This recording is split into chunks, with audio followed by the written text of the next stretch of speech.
So to keep it real simple for NFL talk, mixed with real talk on our lives and your lives, sit back, relax, turn up the crew, tap into the crew, get turned with the crew. New crew, NYC, in Brooklyn, still here.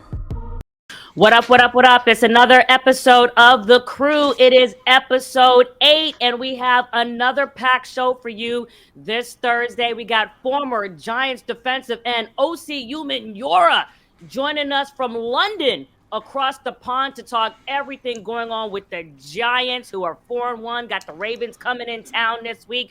We also have the Hall of Famer Terrell Owens joining us to talk about everything under the sun for the Cowboys, the Eagles, the Commanders, and also we've got longtime Cowboys beat reporter Clarence Hill in the building to talk about those Cowboys and if we should be loving more on Cooper Rush. But before we get to that, I always let you know that you should join us and find our show at www.thecrewnyc.com.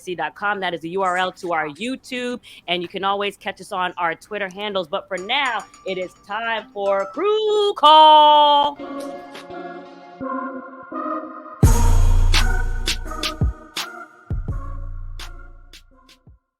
Well, we got a packed house in the building to start off the show. T.O., with the shades, is it that bright where you are?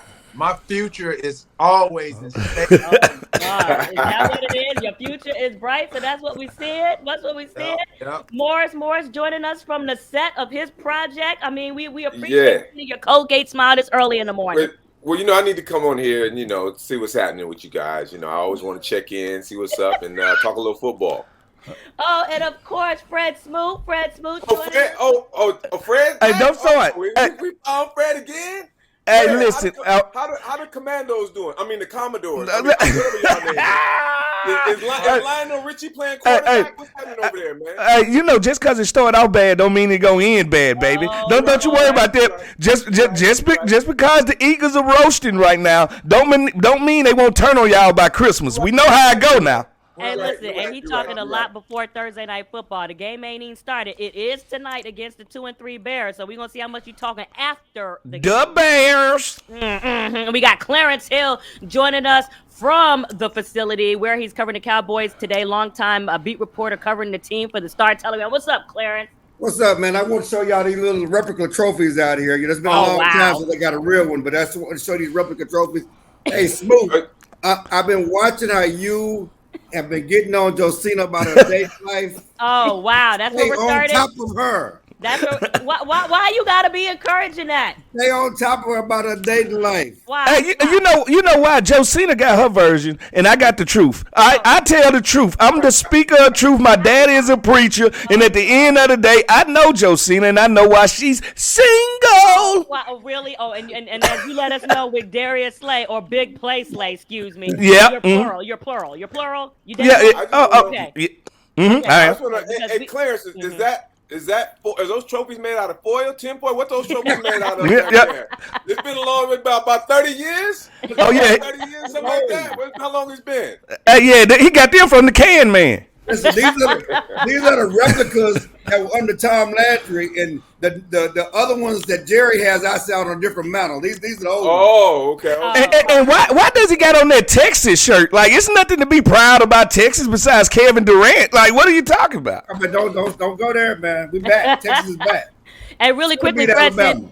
Hey, since you was talking about your plural really quickly, I just wanted to know if any one of the women that you're dating, did they see the show last time? Did they have any problems with you saying you're plural? I just want to know. Well, no, when you single, that's what it is. Like, you gotta understand. Oh, I didn't know if they was mad at you. Well, I tell people all the time, how are you gonna find the right one if you're just one? What are you talking about? We will not be taking no dating advice for you. We're moving on to the headlines. Let's go.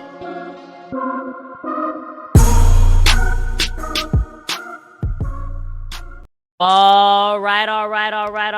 You know what? Even before we get to the whole OBJ thing, I'm going to switch this up. We're going to talk about Davante Adams. A lot of talk yesterday because this guy decided to file a charge. Originally, it was reported as a misdemeanor assault. I'm going back to the game when the Raiders played the Chiefs, and he pushed a photographer that we know is a freelance photographer working for ESPN.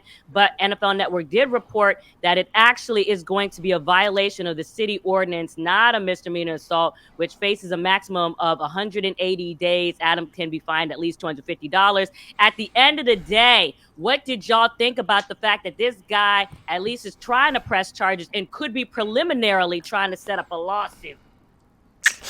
First of all, do y'all remember the comedian AJ Johnson when he fell and it was his back and his neck? At the end of the day, that's what this was. At the end of the day, this guy saw a money pit when he looked up and seen who pushed him.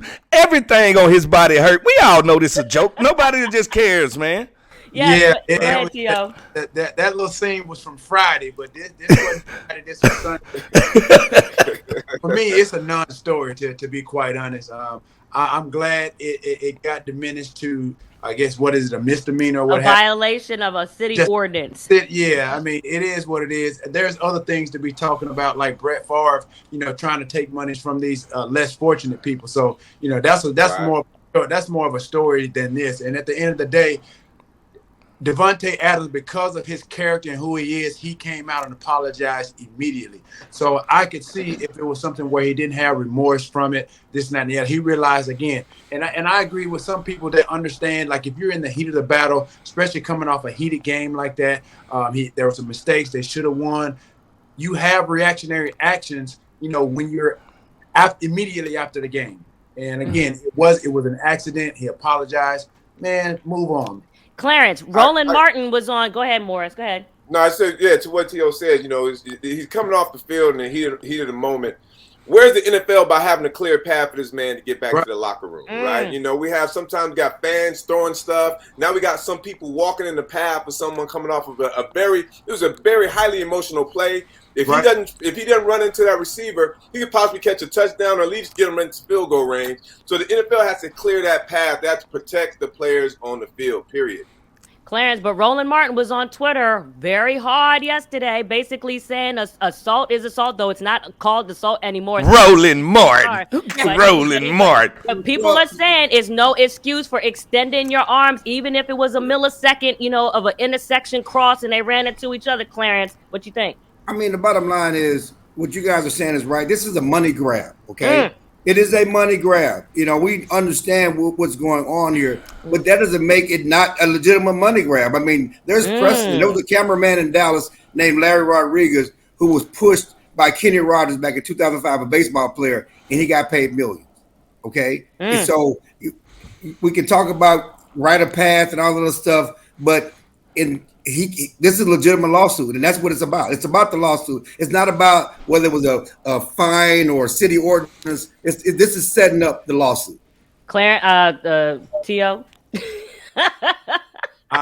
You feel it's a non-story, so you ain't even trying. It's a non-story. It is. For me, honestly, it's a non-story, and I think with this incident that happened, I think obviously the NFL now will put things in place to where, again, now when players are coming off the field and even coming onto the field, there'll be a clear path where, credential workers, anybody of that nature, He's ruining it for all media. Hey, you know what? Let's get a situation here. All right, T.O., we didn't play it against each other. Let's just say you go for 60, you catch a touchdown, you dive. How many times have you ran into a photographer and ran him over millions of times and jumped up, threw popcorn in his face, and ain't nobody said a word to you? Actually, I have caught a touchdown or something in the end zone, and there are some of those the patrons or security working at the end of those end zones, and I did hit them, knocked them over, what have you. But again, it was an accident or what have you. But again, in this situation, this is a bit different. Like I said, they collided, they came into each other. Again, obviously Davante Adams, like I said, emotional game. He had just dropped. He's not known for being, like some tumultuous type of person in the first place. Right. That is true. Right. It's a money grab. But hold on, I gotta go back to something. Fred Smoot, you talking about T.O. went for 60? You talking about on that play? Because T.O. always hit the Redskins for something like 100. Hey. Well, you know what? I can say this, Morris. I wasn't in none of them highlights. All right, I wasn't in them highlights. That's all that mattered. Hey, Mo, he was talking about one play for 60. I wanted to make sure. I just wanted to make sure. Okay. Hey, actually, I was just making a circumstance. I was just making a circumstance. All right, well, let's move on to OBJ. Yesterday, he was on Twitter a lot, had a lot of comments. One of the things that he did say and admit as far as his situation with the Rams and whether he will return or not, because a lot of people have him potentially going to Los Angeles, or less they thought. But OBJ himself went on Twitter and said that the Rams lowballed him. It's to the point where it's like negligible, at least it seems, for potentially returning. Tio, you know about being a wide receiver of high value. How would you feel if you just helped the Rams win a Super Bowl and then they come back and lowball? And oh, by the way, they got Allen Robinson right now, who's got 12 receptions for 107 receiving yards. Well, I think OBJ is looking to and taking into account that he helped him get to the Super Bowl. Obviously, if he didn't get injured, he obviously could have been a clear favorite for the MVP. I think in this situations, I look at it, Chris Brown said it best. Those Rams ain't loyal. Okay,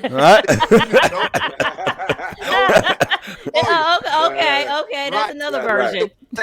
So he has to think about that, take that into account, and it's a business. But I think more importantly, I think he has. I can get where he feels like he's deserving of a bigger contract. We don't know what that number is, but at the end of the day, it's a business, and OB has to take into account too. He's coming off a second injury. That's everything. Yeah, injury. So, in that aspect of it, they're looking at more of the risk than the reward. Based on the amount of money that they're probably willing to give him or they offered him. Two things at work here, Josina. Number one, he only came out with this after the Rams started 2-3. After the Rams, are struggling to start. This is a negotiator. You already reported that he's visiting other teams. He's talking about the low ball now. This is the negotiating tactic. He's trying to get the money up. Why would they? What contract should you give a guy coming off ACL? And whenever they offered this money, we don't know when he's going to come back. We don't know how he's going to come back. Right now, he's negotiating. OBJ wants to feel the love, and I don't think that is strategic, because when I put out the fact that he was visiting with the Giants, it's not as if OBJ called me to put that out. I found that out from other people and happened to find out. No, I'm just saying, but this is the domino effect of headlines that have come out, and then it's because Von Miller said that he's going to be visiting other teams or what have you, and then this is coming out. I don't think it's strategic, huh? Trying to drum up interest and get offers. Okay, what are the offers and what do the offers look like, even from the Giants, whoever else? You're trying to get more money. Regardless, offers are going to probably be the same. Again, he's coming off 2 ACL injuries. Exactly. And again, and the second one, it was a non-contact injury at that. So he has to factor in how management is thinking. With obviously the amount that they're willing to invest in him. Well, here go the thing about it. Let's go with the facts. If you're a GM and you sitting at home and you saying, guess what? If I'm gonna have a part-time player, I'm gonna pay him part-time money. If you're gonna have him for 8, 7, 6 games, and then the playoffs, if you get to the playoffs. If I give you $1 million a game and I give you $8 million, you probably still wouldn't. You'll say that's a bad deal. So at the end of the day, I can only give you what I can give you. And if I'm OBJ, he got to look in the mirror and say, you know what? I just need to get back on the field. It ain't even really about how much money he make right now. Get back. Love. He want to feel the. Hey man, this ain't about. Hey, let me tell you something. Sensitive thugs need a hug. Ain't gonna be no love in the NFL. Ain't no love. They don't love nothing but checks. Where would you want to see? Where would you want to see OBJ end up? Well, let's go back though. Okay, so yeah, they he said they lowballed him.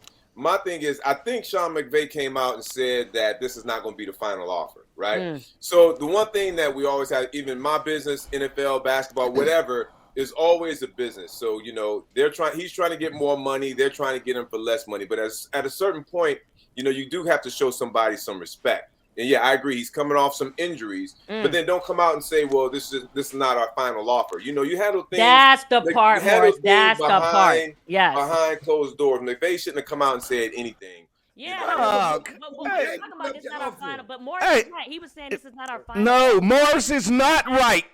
Morris is constantly not right. Listen to me. If right now, if I told y'all, let's go buy a car, let's go buy this SUV, and they tell us the motor in this SUV is fucked up, we're not gonna pay full price for that SUV. It's simply as that. It's a business. Fred, you don't post that business out for the public to see. Yeah, if I got somebody fighting me in the public. What's that? I say not if you gonna put it out there. OBJ is paying it in the front. They got to massage it too. You the tit for tat. Is that how you deal with all your females? Or you tit for tat? Come on now, Fred. There ain't got to be no tit for tat. It ain't got to you do this and I do that. You know, it's the business. It's the business. It's the business. Mm-hmm. Business, which is, and it'll be same business if OBJ explores somewhere else. I mean, there's a lot of teams out there that can need them. You know, they can use them. And they still gonna only pay the market price for a car with the motor messed up. They only gonna pay the market price. Why would I pay $5,000 more dollars for a car that I know I got to do a little work on before I even drive it? Okay, so Fred, so you trying to tell me not even to try to get a better deal? I'm supposed to accept what you offer me and not even try to get a better. If I'm trying to get back on the field and reestablish myself after almost being the Super Bowl MVP and show people I'm healthy, the only thing matters now is get on the field. You can count your dollars later. Yeah, well, he gonna get the best deal. He gonna get the best deal in the offseason. You're not gonna get a prime deal right now. And you see with the Chris Godwin injury, even when he comes back, he could. We don't know how healthy he's gonna be. We don't know. When he's gonna come back and what he's gonna look like when he come back. He's not gonna get prime money, right? He's not gonna get level money until the offseason. He needs to come back and prove himself. He's not gonna get prime money, but it's not gonna be prime money. But you want to go to a situation. Correct me if I'm wrong, T.O., because you want to go to a quarterback, right? You want to go to a quarterback that's going to get you the rock. Last time I looked, that line is so porous in L.A. I mean, they can't hold nothing. So I might look at Green Bay. I might look at Buffalo. Where I might look somewhere else. Yeah, I think he needs to just go somewhere where I feel like they can utilize him, work him back into the lineup to where he feels like he's comfortable to go all out. But at the end of the day, I don't think OJ would have come out and made that statement if he didn't feel that was their low offer, that was their final offer at that. I think McVay came out after the fact, after OBJ came out and said that just to save face, because I don't think OBJ would have come out and said that if that wasn't really probably their solid offer to him. Good point. Okay, let's move on to the next topic really quickly. I don't know if you guys saw this, but Todd Bowles, obviously, the Bucs are getting ready to face the Steelers, and he was asked about the fact that it's going to be two black head coaches facing one another. When he answered that, he initially said, I have a very good relationship with Tomlin. We don't look at what color we are when we go coach against each other. We just know each other. I have a lot of very good white friends that coach in this league as well. I don't think it's a big deal as far as us coaching against each other. Then another reporter said, but what about representation? Shouldn't that mean something to aspiring coaches? And then Todd Bowles said, quote, well, when you say they see you guys and look like them and grew up like them, it means that we're oddballs to begin with. I think the minute you guys stop making a big deal about it, everybody else will as well. Fred, so why are we making a big deal about it? Like, this should be the norm. At the end of the day, he's totally right. Like, this is not a story, all right? This is not the first time two black coaches have coached against each other. We've seen it in the Super Bowl. We've had a Black Sunday. It's happening. Like, until this is the norm, I don't even see it as a story. I'm with Todd Bowles. I don't see it as a story, and I know Mike Tomlin personally, and I know he would shun it off and say, you know what? At the end of the day, incompetent people would talk about incompetent things, and that's what we're doing right now. I wish Morris had hair on his head. But hold on now. Let me challenge you on that for a little bit. Okay, so you said that we had a Black Sunday. When was that? When was was it Tomlin and I know who. But when? I think it was it's a Super Bowl about 3-4 years ago, right? Yeah. It was Lovie Smith and Caldwell. And Tony Dungy. Okay. Oh, it was the coach and the Bears. And as a matter of fact, Fred, I think I did have my hair on my head back then. It was such a long time ago.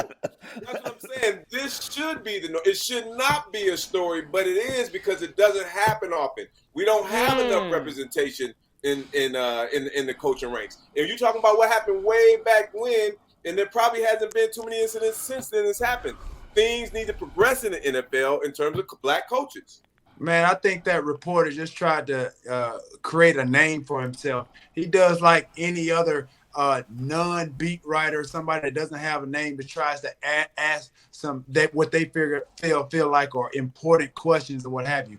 At the end of the day, this is a non-story. It's like what they got in. I guess this topic they got, is it this a storyline or is it a headline? This is a headline, and I'm just like that. Well, it's not a story until it's a hiring process. The story on black coaches is about at the end of the season when they're hiring coaches. Who are they going to get to replace the head coach of Carolina? What are they going to do? I mean, it's regular season matchup between those two coaches. Yeah, it's not a big deal because it's happened in the regular season before. Certainly it's happened in the Super Bowl before. It's not a big deal this week. But the bigger picture is we do need to fix the minority hiring coach. We do need more black coaches. Eric Bieniemy should have a damn job. Okay. Hey, let's be honest. We need to fix minority hiring everywhere. Top of Google, in movies.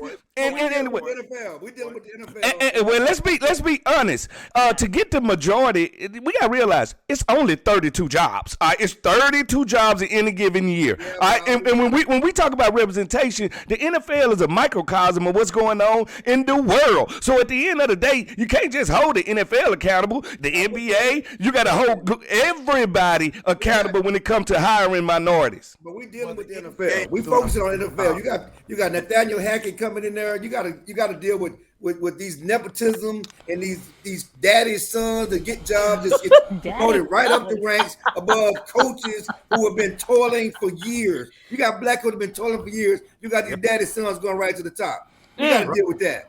Okay, well, guys, because I know, Clarence, you're going to have to run out of here soon. I want to get to our huddle topic real quick before you got to go, because we got to talk about them Cowboys, especially with grab them trophies and run.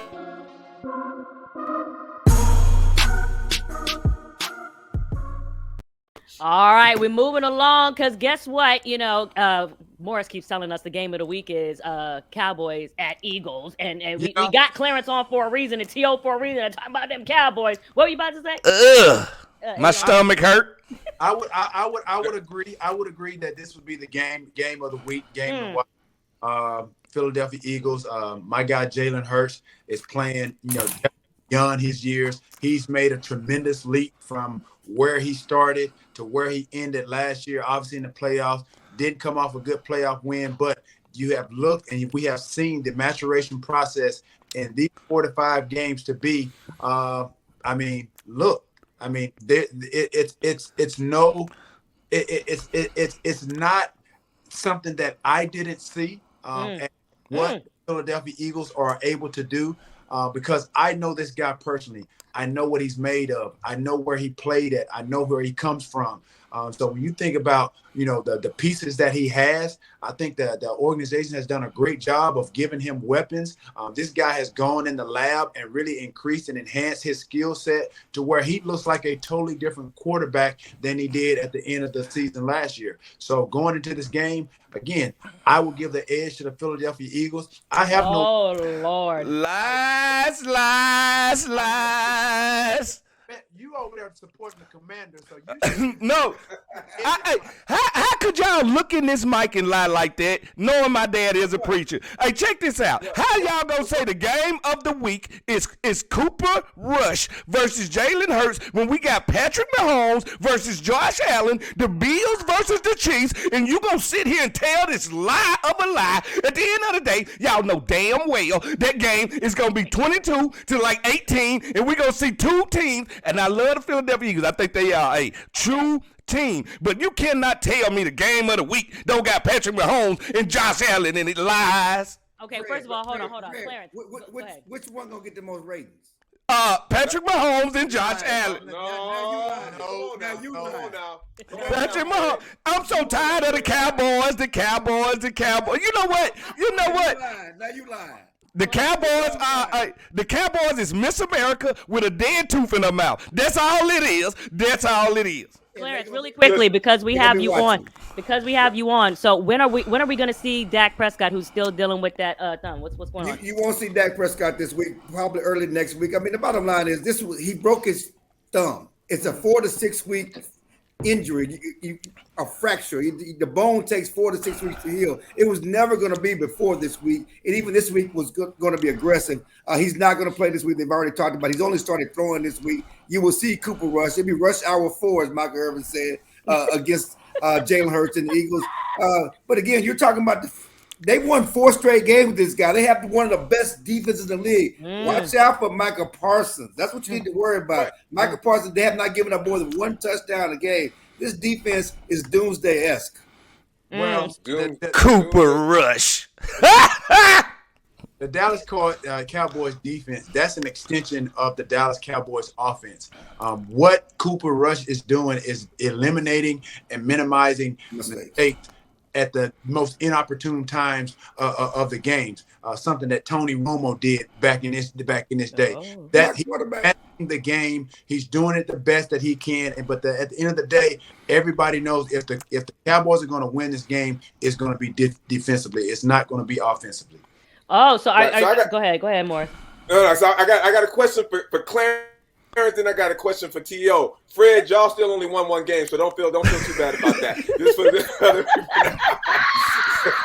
people. Y'all only won 1 game. Y'all play tonight. Y'all probably gonna lose that one. So Clarence, on your end, so what do you think? 2 questions for you. What do you think of these? That I think is nonsense. People saying that Cooper Rush should be the starter for the rest of the season. I think it's nonsense. What do you think about that? Then B, what do you think is? Do you think the team changes when Dak does come back? Is the defense playing above their head because they know they need to step up, or is this the defense that we have now? What is the difference between Dak and Cooper Rush being out? Those are 2 very good questions. I'm gonna answer them for you.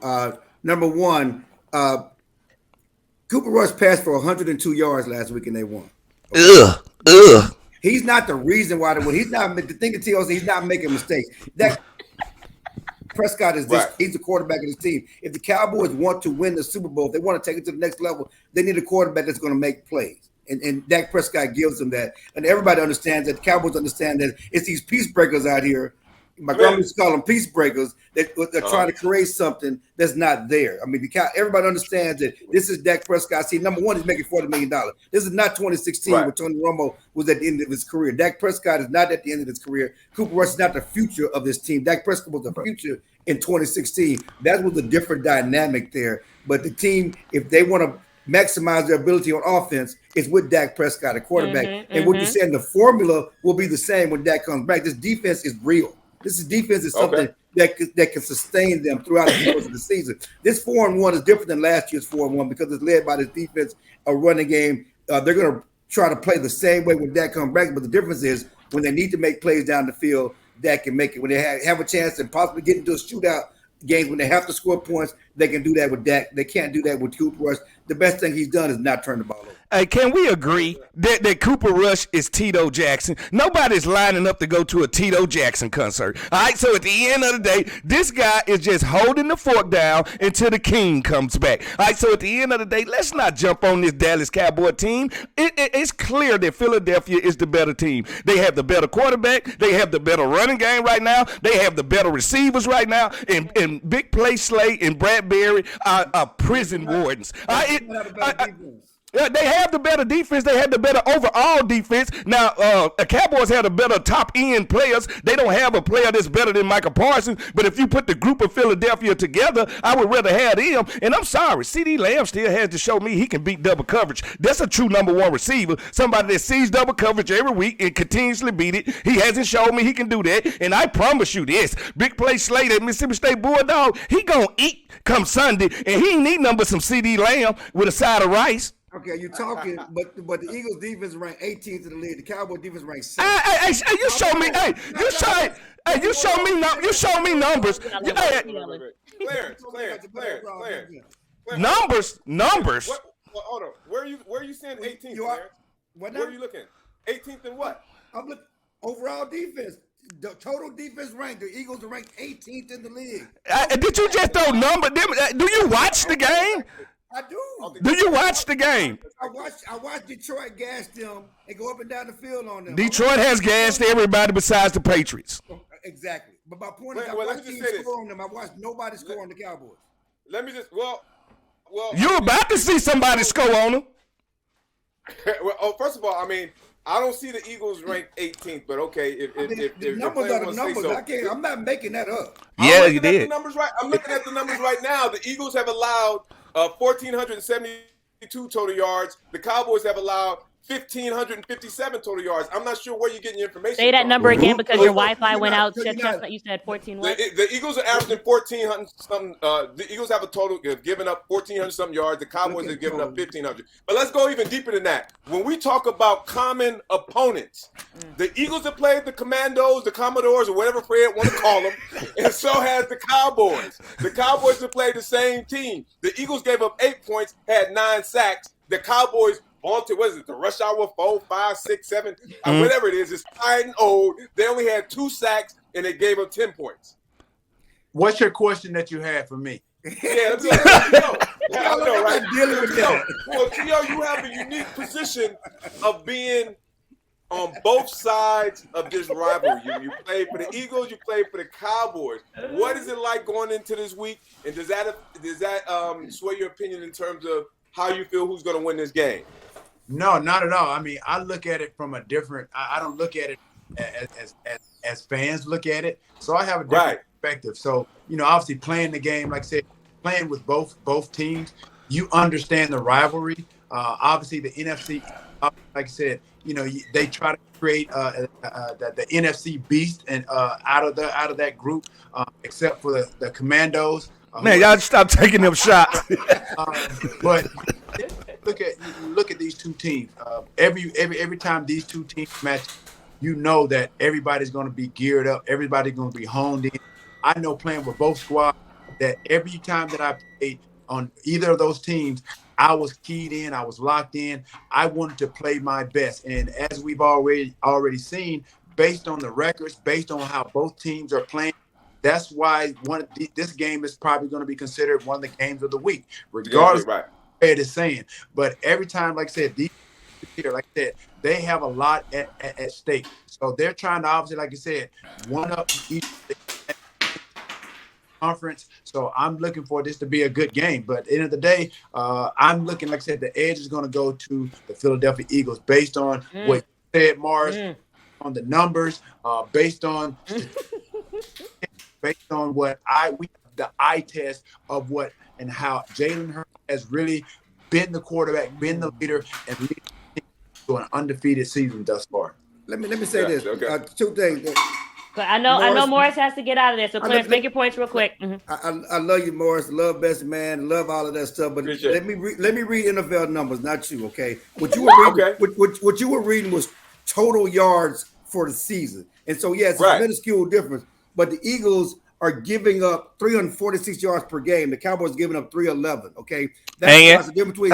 I'm just helping him understand how to read the yards. Why there's a disparity between 7 and 18. Okay, so basically, we want to cherry pick whatever stats. Analytics. These are how they do the stats.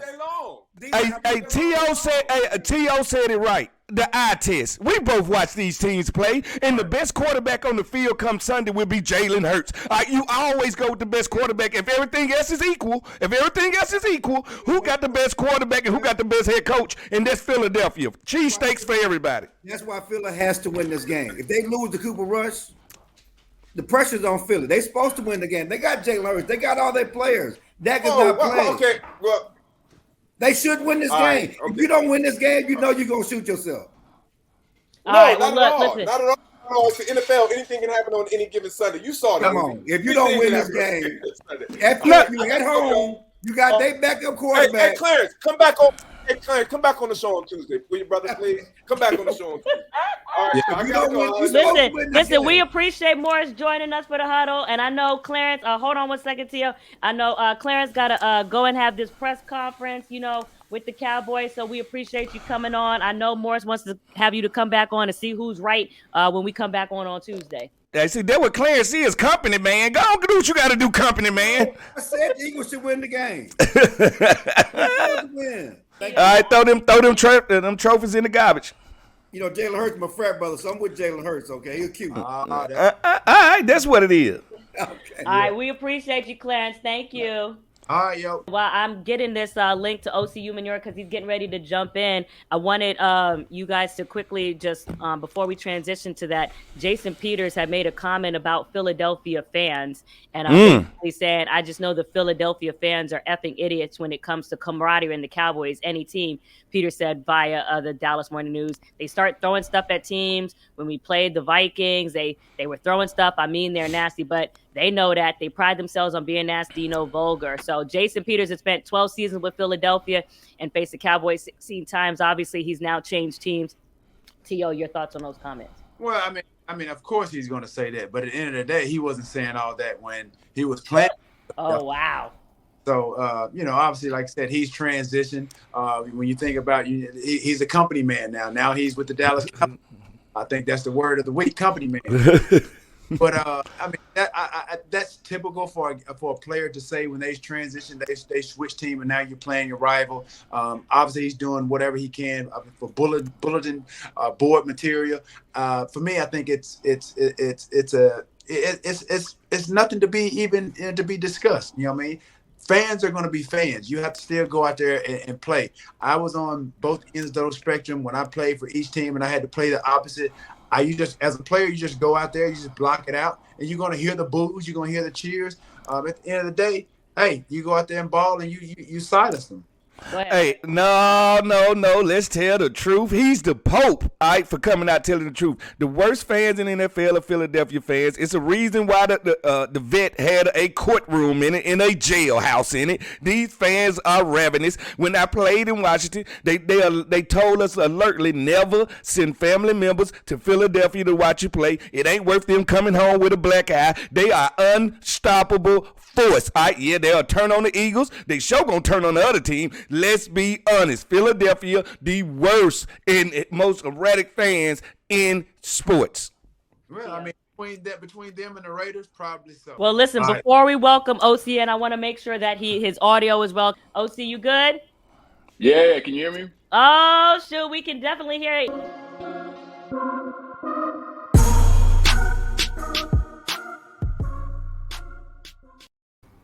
All right. Look who is in the crew crib. Former Giants defensive end, OC Umenyiora in the building. What's going on, OC? Man, I'm out here, Joe. Nice to see you. Nice to see you, Fred. Hey, always good to see you. Long as I ain't seeing you with no helmet and shoulder pads on, because it was a damn nightmare. That's okay. And let me make sure I let everybody know, 2-time Pro Bowler, 2-time Super Bowl champ with all the bling and all that. And also fresh from London across the pond. Are you having strawberry and cream and No, Earl Grey. Earl Grey. He got Earl Grey in his cup. A little Earl Grey tea. Earl Grey tea? Y'all are tripping, man. Hey, so for the audience who didn't get to hear, what the heck are you doing in London? Worked for the NFL. As soon as I retired, I was like, listen, I want to get out here. I want to be, amongst the international crew. And so I called Mark Waller. He was like going out there, and like a week after I retired, I was in London. I've been out here ever since. It's been like 7 years now. Just working, grinding, doing all kinds of things, man, trying to grow the game internationally. And people don't know about your connection to London. Born in London, did a lot before you came to the NFL period in the United States. Let people know a little bit about that. Yeah, I was born here. I was born in London. I was here for the first 7 years of my life, and then I went to Nigeria. My parents are Nigerian, so I was in Nigeria for like another 7 years. And then from there, I came to America, and that's when I started playing ball, went to Auburn High School, then Troy State University, got drafted by the Giants. And this is where my first story with Fred Smoot comes in. This is my first story with Fred Smoot. And Fred, you're not going to remember this, but this was my introduction to the NFL, yeah? All right. So, I'm a rookie. I'm not playing no ball, right? Like I'm just, I'm a rookie. I'm just chilling. And Fred, now I've known Fred since, like I followed Fred since Fred was at Mississippi State, like a dog. You know what I mean? Like Fred was that guy. Yeah. So Fred's playing for Washington, and I'm a rookie. I'm on the sidelines. I'm not playing, and Fred and our receiver Amani Tuma get into it. So they going back and forth. Fred dumps him off the sideline, and then they start talking back and forth. And so, I see Fred, and, he's on our sideline, and so I take my shot. I start talking to Fred. I'm like, and Fred looks at me in front of my whole team, and he's like, "Who the fuck are you?" Everybody starts laughing. Everybody starts laughing at me. And I wanted to disappear. It was so funny. Everybody, they never let me forget that. They were like, "Remember when Fred asked who the fuck?"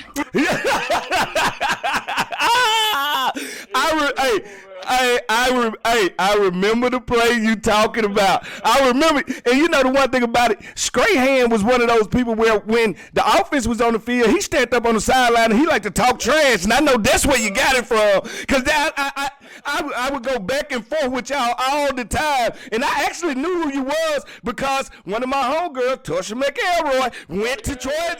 So I had already knew. I was already asking about you. So when you said that, I was like, I couldn't pronounce your name, and that what made me say, "Who the hell are you?" Y'all are great. Hey, listen, that's a great story. It don't surprise me based on everything I know from when I met Fred Smoot at the time, it's now called the Commander's locker room, and he was wearing his Fat Albert sweater. Stop. It was FUBU. It was FUBU. And all of that stuff looking all out of style back then. But listen, we got to talk about your Giants, OC. You know what? Okay. The Giants are 4-1 with Brian Daboll as head coach. We have to get your former Giants defensive end, two-time Pro, two-time Super Bowl. What is your reaction to the impact that Daboll is having on this team? Incredible. I think, nobody really expected this from them. They thought this was going to be a year of struggle for the New York Giants. But I think when I went down there and I went to go visit them, I had a conversation with him. He really is about it, man. He's connected to his team. He's like young. The team loves him. They'll do anything for him. And so they're rallying behind him. And on top of that, I believe that from what I'm seeing from this coaching staff, this is one of the top 5 coaching staffs in the NFL, man, because they don't have all the best players. If you think about it, they are out coaching every single team that they play. And so this is a fantastic coaching job. As soon as they get like a couple of pieces in there, you're going to look at multiple Super Bowls for this New York Giants team. Yeah, nobody likes to talk about Wink Martindale. I think Wink has unleashed Dexter Lawrence in that front. Like, this is what I know. Playing in NFC East, the Giants are good when they have a front four on defense, and I think now with this young front four with Trudeau and the rest of those guys, I think they can't match y'all, but I think they got some young heat up there. No question about that. Dexter Lawrence is a fantastic football player, bringing that pressure up the middle. I know Leonard Williams hasn't played for a couple of games now, but this is one of the best defensive tackles also in football. So now if they can get Kayvon coming off that edge, Aziz and what he did last year, if they start getting more and more players coming off the edge like that, you got one of the best front fours in football. So, you can build off of what the New York Giants have been known for in the past.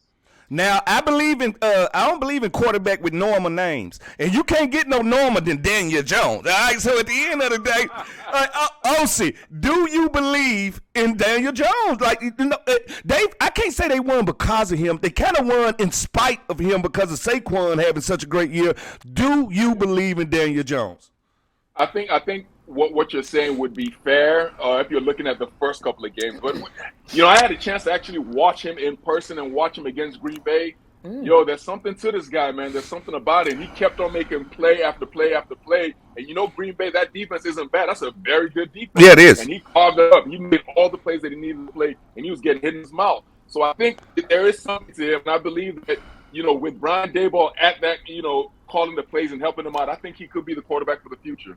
Wow. And you know what it is, too, is that we had on Pat Leonard from the New York Daily News on our show on the last episode, and he was also commenting. He said he wants to do a piece on this, the fact that there's some magic or whatever they've been doing to get Daniel Jones to fumble less, because that was a problem, in his initial start with the Giants, and they're doing something to not have, him fumbling the ball so much. But obviously they declined his fifth-year option, so, it wasn't all the belief there first, OC, so they definitely have to. No, but how could you not decline his option, right? Based on his past performance. If you look at what has happened over the past 3-4 years, why would you double down on that? But if you look at what has happened over the past 2 games and what could happen potentially over the course of this season, I mean, what are you gonna draft another quarterback? Like, what are you gonna do? No. You're gonna.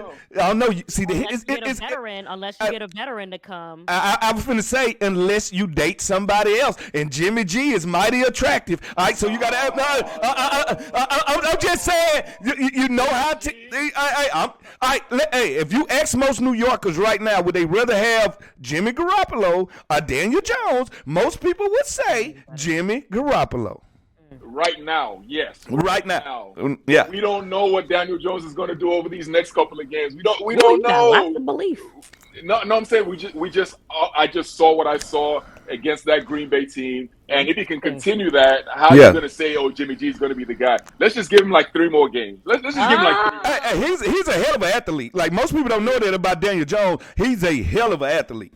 He's a hell of an athlete, and he's also one heck of a gentleman, a very good person as well. But you know what has also been in the news, OC, is OBJ. OBJ was recently at the building. No, it wasn't a formal visit. Doesn't need to be a formal visit. Visiting not just Sterling Shepard, other people in the building could have visited at their homes, decided to visit him at the facility of the team that traded him to Cleveland. And since then, has been all talked about on social media as far as the free agency bubbling, coming up as he heals this ACL. Do the Giants need OBJ? Would you like to see OBJ come back to the Giants? 100%. I'm one of the guys who believes he never should have left. I mean, OBJ in New York. I mean, come on, man. Let's talk about OBJ in New York. Yeah, it works. He was that dude. Yeah. And just everything about him works in New York. I mean, unfortunately, he's had a couple of injuries, but, we saw what he was able to do with the Los Angeles Rams last year. And you need a guy like that on your football team. The guy who traded him away isn't there anymore. I'm all for bringing OBJ back, man. He's a great guy. Hey, no. I feel you on that, but I felt like, LA and OBJ was a match made in heaven. As much as he's New York, and much as he's, like, I can say this about Odell. He was the first true rock star of the digital age when it came to the NFL. Like, this dude can go to Paris. This dude can go anywhere. He's a rock star. And LA and rock stars just go together. It just go together. Yeah, I agree with you, man. But you're right, though. We had never really seen anything quite like that before. Like, he's like a global, everywhere in the world. It's Tom Brady, Odell Beckham Jr. Them the only two they know. Yeah. You're right about that. Yep. And you speak about Gettleman's, you spoke about him because, listen, he's obviously not the GM anymore. He stinks. Say the truth. Report the news, Josina. He stinks.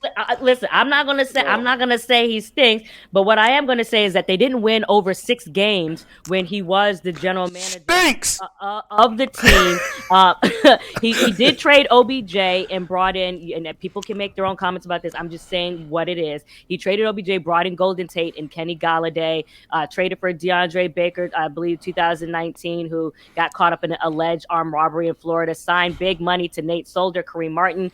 You can say what you think about that. Let go of Landon Collins, who recently became part of the team, and also Justin Pugh, who is a staple in Arizona, and also try to get more years out of Eli Manning at a time when Eli Manning, for some people, was obviously on the decline. You had to let Eli age. Eli had put in too much. You could not run Eli out of there. It ended the best way it could end.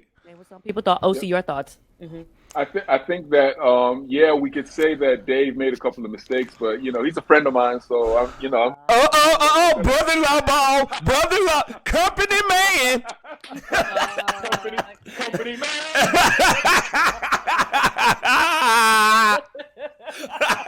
I mean, you did win a couple Super Bowls, but it was Jerry Reese that was GM at the time. But you are friends with Dave Gettleman, huh? No, listen, Jerry's my guy too, man. Like, listen, he's a good guy. He makes some mistakes, but he's a good guy. So I gotta, as we're not talking about whether he's good. We're talking about his record. Can he do the job? Would you hire him to be a GM? If I told you we starting the team in London, they got OC running the team. Do you pick Dave Gettleman as the GM for the London Blokes? Hot seat. 100%. Lies. Hey, listen, you gotta respect OC taking care of his guy. at the same time, Landon Collins just came back to the team and he said he should have never been gone. And I do remember, and we'll have Landon Collins on this show, and I'll delve more into this at the time. But I do remember, players at the time feeling like Dave Gettleman wasn't interacting with them enough and then making decisions on their careers that felt cold. We do know as a person he went through his own health situation with everything like that. But I don't know, OC, that you can deny some of these teams and things in terms of the swings and misses in the draft, and making key decisions that impacted the team. I mean, not winning more than 6 games after at least the second to last season with Jerry Reese. They were 11-5. They finished 3-13 with Jerry Reese. But there's no question that the cap situation that Gettleman put him in and some of the personnel decisions really hampered this team. I mean, I'm not denying any single thing that you said, and I won't deny anything you said. You're correct. Those are facts, right? But sometimes, sometimes facts, you got to remove facts from the situation and speak on just emotion. And emotionally, that's all I'm doing. 100%. Yeah. There will be no argument about any single thing that you said because you're both 100% correct. But I like him as a person, so I'm just rocking with him. That's all. Hey, that company man cape is floating in the wind right now. He can't say nothing wrong about the truth. Hey, listen, I'm a divorcee. You can admit when you got it wrong. You can admit when you chose the wrong person, all right?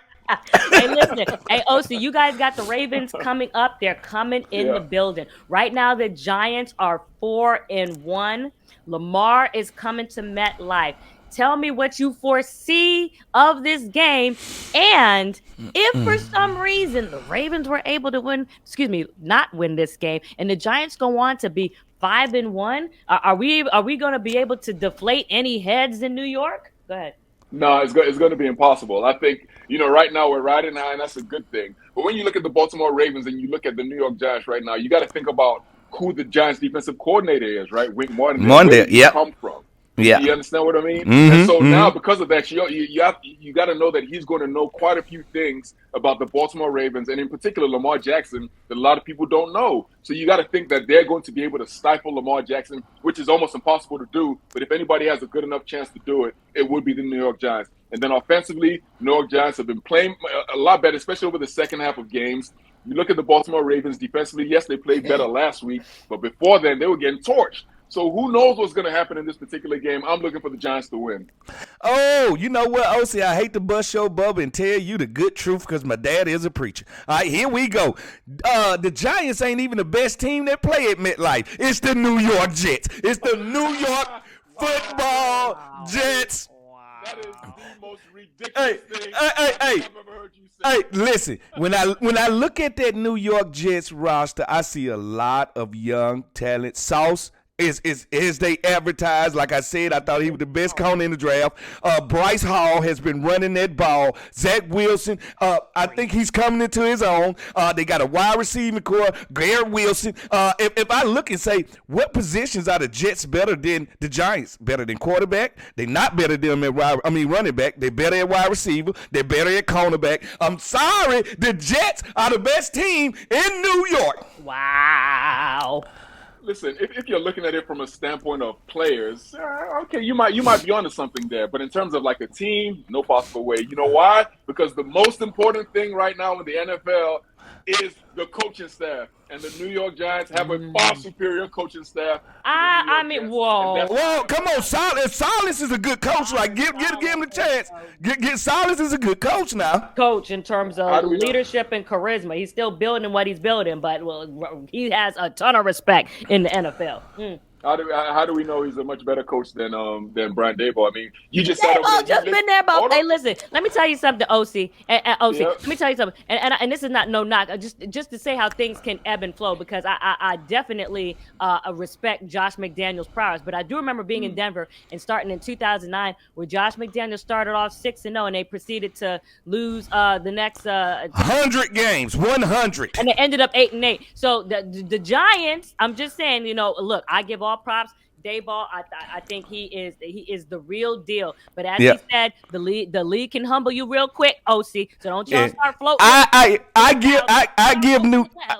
I give New York Giants what I call the Golden Booger Award. That means when you peel back them gold plates off of that booger, it's still a booger. All right? That means that the Giants are fugazi. We know they're a good team. They got a good core, but nobody feels like they are a playoff team. You don't feel that, OC. You do not feel it. Say that now. I don't know. Listen. If you're still number one in the NFC East, you still might come out and be in the playoffs, Fred. No, you're not number one. Philadelphia is number one. Get that right. You guys sat there and you gave me all these statistics and all these facts about Dave Gettleman, and I gave that to you. At the end of the day, the New York Giants are 4-1, and the Jets aren't. So you know what? 3-2. Are the better football team. Golden Booger Award. Listen, OC, we appreciate the discussion. This was a lively discussion. I know people will love seeing this as we put this on social. It's great to have you on. And before you leave, really quickly, I do want to just get your last parting thoughts on retirement life. You know, what is the best thing? You know, Fred and I are working. Obviously, you're working, but you're not with the Giants anymore. At least what aspect of that is the best part of retirement life? Been incredible, man. Let me tell you something. The only thing better than being in the NFL is being when you're not in the NFL and you have money. I promise you. Nothing better than it. Nothing better than it. I wouldn't know nothing about having money. Ain't none of y'all tell me nothing for Christmas ever. He's right, because now you still get to be a part of it without taking your body through it, your mind, whole, and soul. And this is what I do love. The younger players know their history, so you don't have to introduce yourself to them. They already know who you are. You're still part of the organization. He is right. To get out of there with your mind, body, and your soul, you cannot beat it. And when I'm in London, OC, I'm going to holler at you, baby. We got to drink that Earl Grey to the top. Oh yeah, because when we all come to London, we crashing your pad. Is that okay? Is your family going to allow us to come in there? Can we crash your pad, OC? Is that okay? I got come on through. What'd you say? Your Wi-Fi going bad. What'd you say? I said I have enough space. I have space. Come on through, man. Okay. Yeah, we definitely. Yes, we will take up all your space, and we just put Fred on. We put Fred on the floor, and I'll get the. That's fine, baby. I'm fine. Okay, OC. Hey, look, before you leave, let everybody know what your name is, and tell everybody that you're watching The Crew. OC Umenyiora, New York Giants legend, and you're watching The Crew. Company man. Hey, listen, OC, we appreciate you. That's right. Hey, look, OC, we definitely going to want to have you back on during the season to talk about these Giants. So hopefully you can come back on again, okay?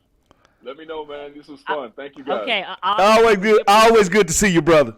Yes. All right. Now we got to get your final takes. Here we go.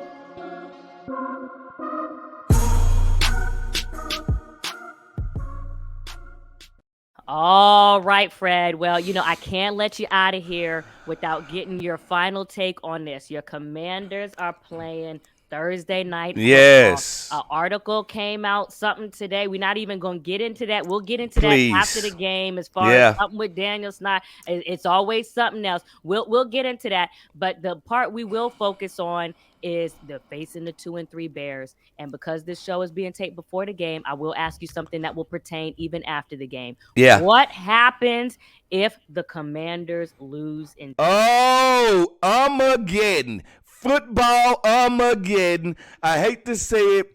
The hard part about it is Coach Rivera is not just the head coach. He's also the GM. So it's going to be hard for him to fire himself. But I'm sorry. If we lose to the Bears and Justin Fields, who haven't threw for over 200 yards but one time in his career, the Bears, you want to talk about the golden booger. I don't even know how they got 2 wins. So at the end of the day, if they lose this game, it's Armageddon over there. You probably can look for wholesale changes. And the question is, do you bring in a guy like Sean Payton and get him and Greg Williams back together, get the band back together from the same? Leave Fox in the middle of the season. No. You won't hire a head coach in the middle of the season. No way. You got to focus on next year. But do you bring a guy that already won one, or do you hire a young gun like the McVays and the McConnells that came out of Washington? Do you hire an unproven guy? That's going to be the question. Well, that is interesting, as far as all of that. But at the same time, you also reside in the DMV. So I do. Really quickly, what has been the buzz, just last thought on what Ron Rivera said with regards to that quarterback comment when he was asked what's the reason why they're not keeping up with the other teams in the division? What's been the talk really quickly? Well, they say Carson Wentz's shoulder was hurting, and they said it was because Coach threw him under the bus, and he got ran over. So that's what it looks like. That's what it feels like here in Washington. So I don't know. Coach say he got him all together, talked to him about it. And, Coach being emotional, you got to realize everybody's job on the line. So stuff comes out. So I heard he apologized to Carson. Now the question is, we know the mental has always been part of Carson Wentz's weakness when it comes to football. Will this mess with his mental?